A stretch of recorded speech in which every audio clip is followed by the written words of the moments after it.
Olá, seja bem-vindo a mais uma edição do Jornal Toda Hora. Começando mais um dia e uma oportunidade para você ficar bem informado. E o líder chinês Xi Jinping falou ao presidente Luiz Inácio Lula da Silva que a China está pronta para, junto com o Brasil, dar exemplo de autossuficiência do sul global. O país asiático também informou que apoia o povo brasileiro na defesa de sua soberania nacional. O presidente Luiz Inácio Lula da Silva conversou por telefone com o colega chinês Xi Jinping. Nos últimos meses, os dois tentaram apresentar seus países como defensores veementes do sistema comercial multilateral, em contraste com a ofensiva tarifária do presidente dos Estados Unidos, Donald Trump. Xi defendeu que os dois países podem dar exemplo de autossuficiência no sul global em um momento de desafios comerciais e geopolíticos. A ligação de Xi para o presidente brasileiro aconteceu poucas horas após Trump anunciar mais uma prorrogação de 90 dias para a trégua tarifária, que mantém com Pequim.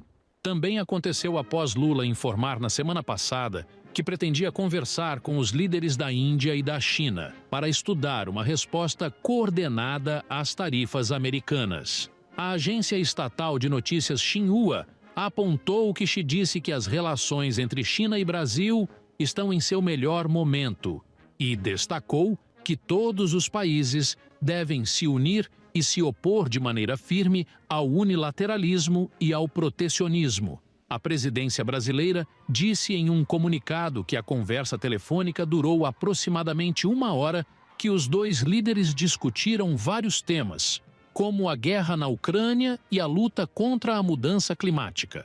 A China superou os Estados Unidos como principal parceiro comercial do Brasil.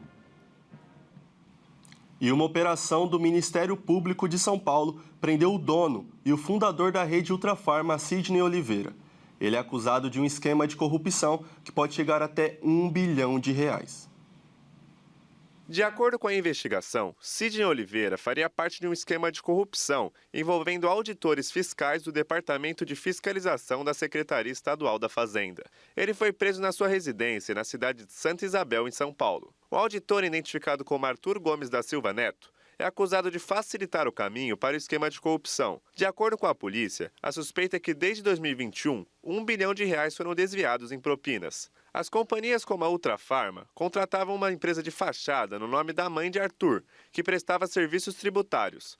Arthur orientava as empresas e chegava a compilar documentos que as empresas deveriam enviar à Secretaria da Fazenda para pedir ressarcimento de créditos, acelerando o processo para quem pagava a propina. Além de Sidney Oliveira, o diretor estatutário do grupo Fast Shop, Mário Otávio Gomes, foi preso.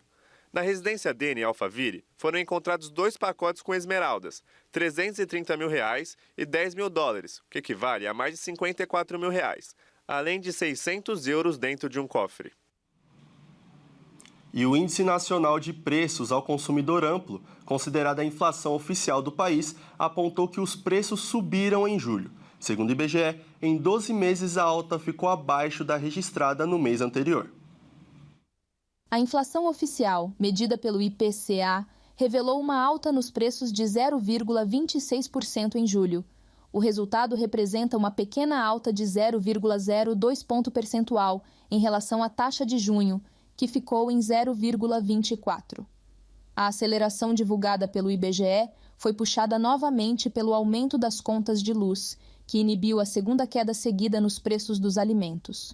No ano, o IPCA acumula alta de 3,26% e nos últimos 12 meses o índice ficou em 5,23%, abaixo dos 5,35% dos 12 meses imediatamente anteriores.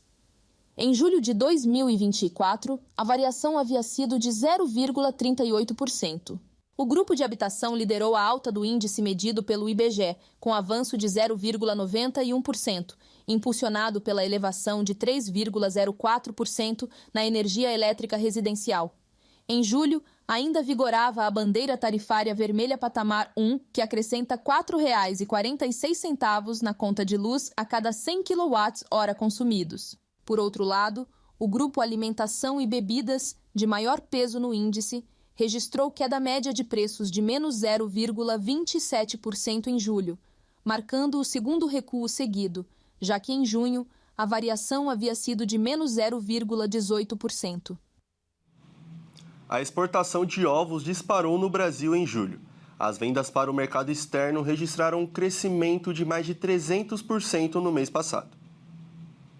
A Associação Brasileira de Proteína Animal informou que as exportações brasileiras de ovos subiram de 1.300 toneladas em junho para 5.259 toneladas em julho. Com isso, o volume embarcado, que inclui produtos in natura processados, deu um salto de 304,7% em um mês. A receita gerada pelas vendas externas alcançou 11.800.000 dólares em julho. A alta é de 340,9% em relação aos 2.700.000 dólares registrados em julho de 2024.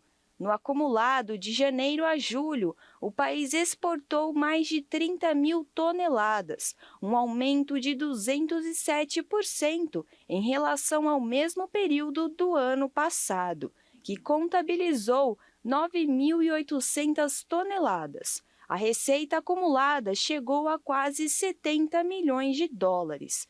Os Estados Unidos se mantêm como principal destino das exportações brasileiras, com impressionante crescimento de 1.419% no volume, somando quase 19.000 toneladas e mais de 40 milhões de dólares nos primeiros 7 meses deste ano. E falando de esportes, foram sorteados os jogos da próxima fase da Copa do Brasil, que vão acontecer entre o fim de agosto e início de setembro. Vamos conferir como ficou.